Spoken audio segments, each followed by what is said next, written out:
মহিলাটি পা পিছলে পড়ে যাওয়ার সময় তার মুখটি একটি পাথরের সঙ্গে সজোরে আঘাত করে। এতে তার নাক ভেঙে যায় এবং হাত ও পায়ে গুরুতর চোট লাগে। উদ্ধারকারীরা ঘটনাস্থলে পৌঁছালে তাকে একটি ঝুড়ির মতো রেস্কিউ বাস্কেটে শুইয়ে হেলিকপ্টারের সঙ্গে ঝুলিয়ে দেয়। কিন্তু হেলিকপ্টারটি উড্ডয়ন করার সময় রোটরের ব্লেড থেকে নিচের দিকে প্রবল বাতাস চাপ দেয়, আর সেই সময় একটি সেফটি লাইন ছিঁড়ে যায়। ফলে মহিলা হঠাৎ ঘুরতে শুরু করেন। অল্প সময়ের মধ্যেই তার ঘোড়ার গতি বেড়ে যায় এবং তিনি নিয়ন্ত্রণহীনভাবে পাক খেতে থাকেন।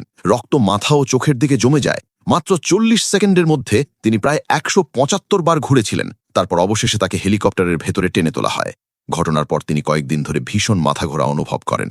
পরে তিনি সিটি কর্তৃপক্ষের বিরুদ্ধে মামলা করেন এবং প্রায় $5 লাখ কাছাকাছি ক্ষতিপূরণ জিতে নেন। তারা তাদের ছোট শিশুটার ওপর নজর রাখার জন্য ক্যামেরা বসিয়েছিল। কিন্তু রাত 2টার সময় হঠাৎ সে চিৎকার করতে করতে জেগে ওঠে আর ক্যামেরার দিকে আঙুল তুলে দেখাতে থাকে। প্রথমে তার মা ভেবেছিল সে বুঝি স্বপ্ন দেখছে, কিন্তু ঠিক তখনই সে স্পিকারের ভেতর দিয়ে একজন পুরুষের কণ্ঠ শুনতে পেল। নরম স্বরে শিশুটাকে চুপ করো বলে শান্ত করার চেষ্টা করছে। এরপর তার স্বামীও সেই আওয়াজ শুনতে পেল। মা দৌড়ে বাচ্চার ঘরে ঢুকে পড়ল এবং হঠাৎ থমকে গেল। সে দেখল বেবি মনিটরের আলোটা জ্বলজ্বল করছে, মানে কেউ তাদের দেখছে। আসলে সেই মনিটরটা ওয়াইফাই এর সাথে যুক্ত ছিল, আর কেউ সেটাতে হ্যাক করে ঢুকে পড়েছিল শুধু তাদের ছেলের সাথে কথা বলার জন্য।